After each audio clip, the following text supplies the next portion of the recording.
Hello, my dears. Welcome to my stories. The hospice house that I work at was previously a children's psych facility. Upstairs is the hospice house, and downstairs is a small, assisted living respite for the PACE participants. I could write a book about all the stuff I experienced. I worked there several years ago, then left and recently came back. They did a huge remodel last year, and since then, I guess, don't have as much activity because none of the newer staff have ever experienced anything, and the two OGs said they don't really ever notice anything anymore either. One of the girls from downstairs said they still hear kids playing all the time. My grandma was a patient there not quite 2 years before I started working there. She ended up going home to pass, but had been there for a few weeks in room 138. A couple of co-workers had also had family in that room. One night, one of the RNs came down to where we were sitting and said, "Can you go help your patient in 38 with the phone? They called the desk, and all you can hear is rustling in the background." The other CNA and I looked at each other because there wasn't a patient in that room. So we went in to see, and the air was so thick you could cut it with a knife, and we both got goosebumps. Several months later, we had forgotten about it. It was the other CNA and I again, but this time, different RNs. So one of the RNs comes down and tells us, "Hey, the patient in 38 called the desk and asked if someone was going to check on him." So again, we look at each other and ask the RN if Q said what he wanted, and she said, "No, he just said his name was Derek, and he wanted to know if someone was going to check on him." Fast forward another several months. I'm sitting at the desk filling out my report sheet, and the phone rings. I look at the caller ID. It's room 138. I pick it up and just hear rustling in the background, but no one says anything. It happened at least one other time on a night I wasn't there to the same RN it happened to the first time, because the next night when I worked, she had me come sit with her because she was spooked. One night, the same RN, ghosts always messed with her, BC she was scared, came down and asked me to come sit with her. She was sitting next to the staff entrance and kept hearing someone knocking, and she was afraid it was someone wanting to steal drugs or something. The glass was frosted, so you couldn't really see anything, but it did look like there was an outline of someone standing there. So we went to the front door to look and see if we saw anyone. No one was there, so we went back and sat down. Sure enough, we hear knocking again. I thought maybe it was the patient in the room next to the door, so we went to check on her. She told us she was okay and didn't need anything, but she did keep hearing someone knock on her door and wondered what she should do because no one answered when she told them to come in. Another night, we had a patient pass right at shift change, and we were getting 2 admissions back to back. So we went and did post-mortem care really quick because the other admission was coming any minute. We got to open the window. The funeral home comes, we get everyone settled, and we sit down to chart. Then the emergency broadcast sound, like when there's a storm or Amber Alert or something, plays out of nowhere. None of the TVs around us were on, and the weather radio didn't go off. Normally, the sound plays a couple of times, and the person will announce whatever the broadcast is or say it's a test. The sound only played once, and no announcement was made. We thought it was weird, but whatever. So later in the night, I go get us all food. I come back, and everyone is sitting there waiting on food. The pager starts going off, and it's the tone that plays when a bathroom call light is going off, or when someone rings the doorbell. I had just come in from outside, so I know no one is out there. It's a bathroom call light, but the patient in that room was completely bedbound. So we go in there, and the call light is pulled down, but the patient is sound asleep. It's probably half an hour later, and the same exact thing happens in a different room. We realize we didn't open the window after the patient passed, so we went in and opened it, and nothing else happened the rest of the night. Sometimes weird things would happen. Then we would go do our rounds and someone would be gone. One night, we were standing at the center nurses' station talking to one of the nurses on our way to start rounds. Out of the corner of my eye, I saw a flash of light in the foyer area. It almost looked like a glare from a door being opened, but no one was over there. I thought it was my eyes playing tricks on me, but the other girl saw it too.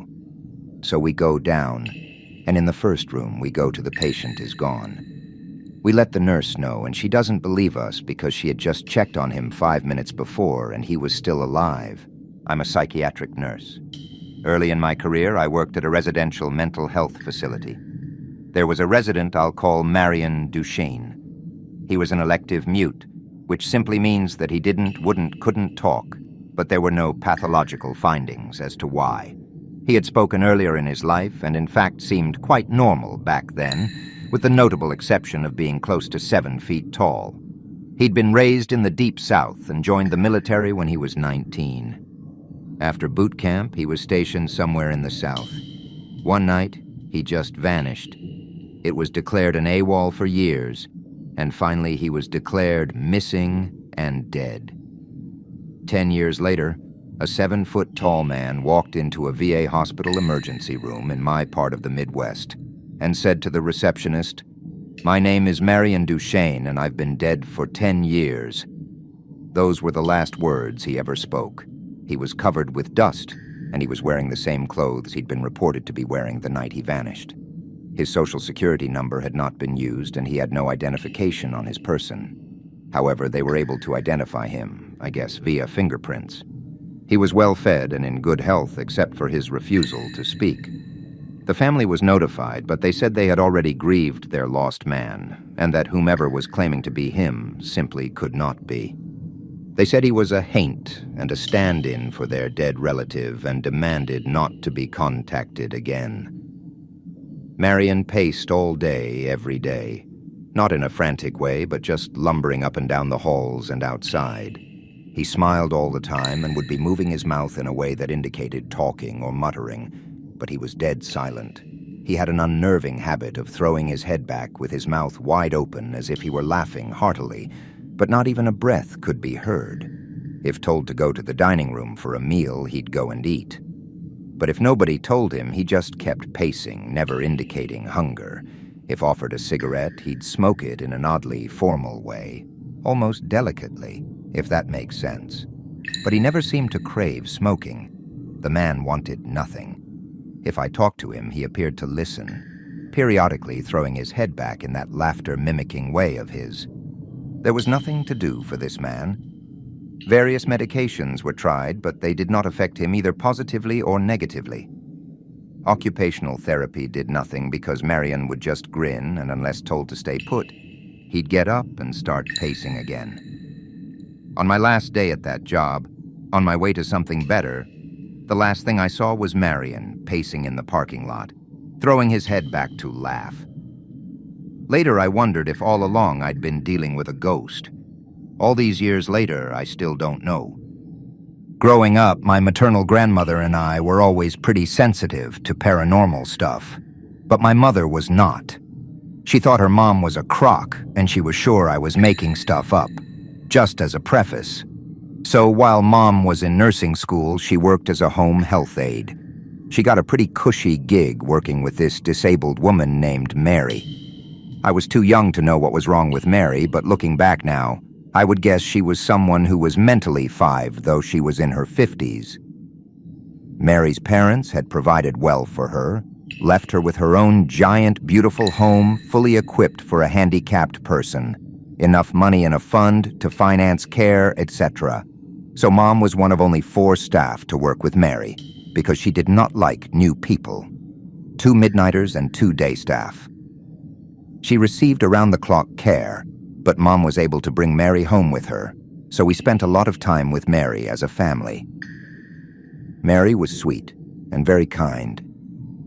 I actually have an old photo of me, her and Mom, when I was dressed for one of my dance parades. We all loved her to death.